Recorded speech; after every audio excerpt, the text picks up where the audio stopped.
Thursday night smokes this week.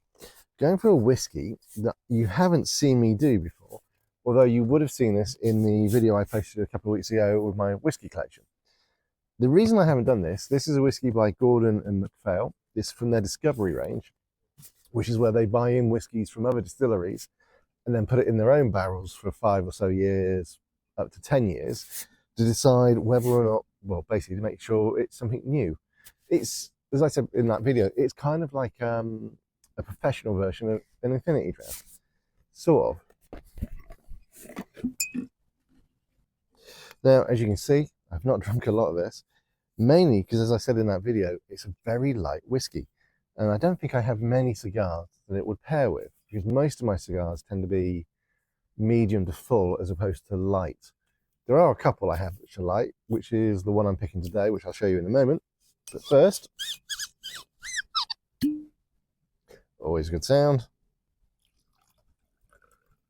decent measure, definitely a decent sample. So what I'm pairing that with is a light cigar, which is the Orsay Mag 50. I have to think when I say that because I have a habit of rushing it and saying it wrong. I think I prefer the Mag 50 over the 54.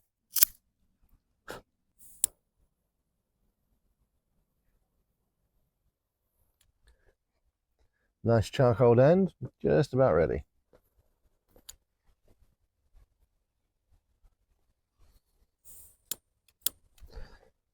That is not my best lighting job.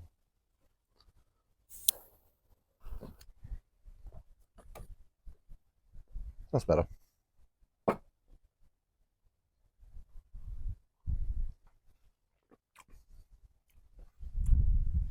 Yeah, that is very, very light. It's kind of an orange zest to it. I mean, it's a lovely whiskey. It really is a lovely whiskey, especially if you're just getting into it. What they've done, I think they created something quite interesting.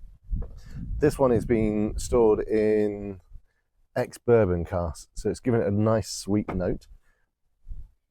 But I think it's such a light whiskey that finding a cigar that pairs with it is very difficult. Hopefully, I'll let you know how it goes, but hopefully it works. Tastes a hell of a lot better than that rum I had last weekend. God, that was appalling. If you haven't seen that video, go and have a laugh and watch it. It was the Infinity Dram update for the rum series, which I think is only going to be a 2-part series because it really did not work.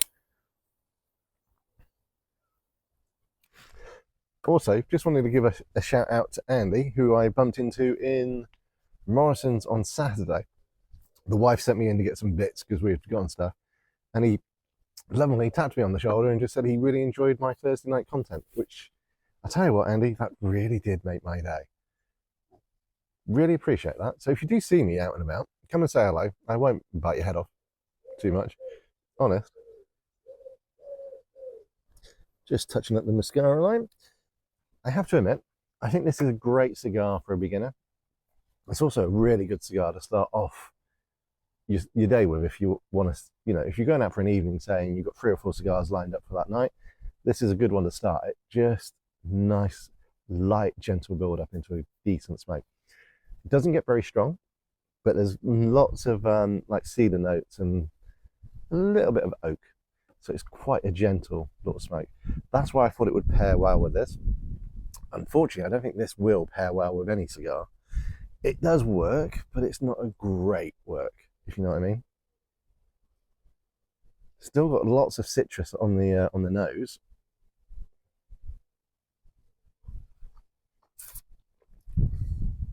It's got a nice tang to it, but it just doesn't, it stays very much on the front of your palate. It doesn't sit and coat the inside of your mouth too much, which I think is what you kind of need with a lot of cigars. I think that's why bourbons work so well, and a lot of the cask strength whiskies work really well, which is probably why I drink them, let's be honest. If you're just getting into whiskies, it's a nice idea, but it's too expensive. But if you're a big fan of collecting interesting whiskies, it's definitely an interesting whiskey. Much like how can we put it? I would pick that as my first cigar of an evening. I'd pick that as my first whiskey of an evening. So anything I have after it would knock this out of the park, and I wouldn't be able to taste this anymore. And likewise with this, if having this, I would probably go to a Monty next, or the Leaf by Oscar, for example. If I had a Leaf by Oscar, this cigar probably wouldn't be very good thereafter because there's too much flavor difference. The leaf would be stronger. Together, these are sort of working. Not excellent, but they work. If I was giving this at, say, a friend's house, I'd be quite happy. Would I buy another bottle of that? I was very lucky, actually, that was a gift. And I do like the series they've done. I think there's about 8 in their series. And the one that I really want to get actually is, they did one with Dalmore, and I believe that's got a purple label on it. And that one I really wouldn't mind grabbing. But that's quite expensive. I think it's something like 95 or 110. And it's a big gripe that they don't do samples. You know, the little miniature bottles. I really wish the distilleries would do that. I understand why they don't, because obviously they have the legislation where they have to pay basically the tax on the alcohol. So I understand why they don't, but it's just a shame. For those trying to get into it, that would be the best way to get into it. Anyway, hopefully everybody's got a good evening going, and the weather's holding out. It's a bit cloudy now and getting a little bit windy, but I should have enough time to get through this quite comfortably. I shall catch you guys on the next video.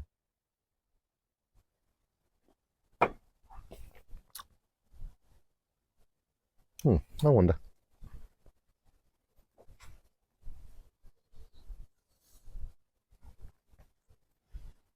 That actually makes it better.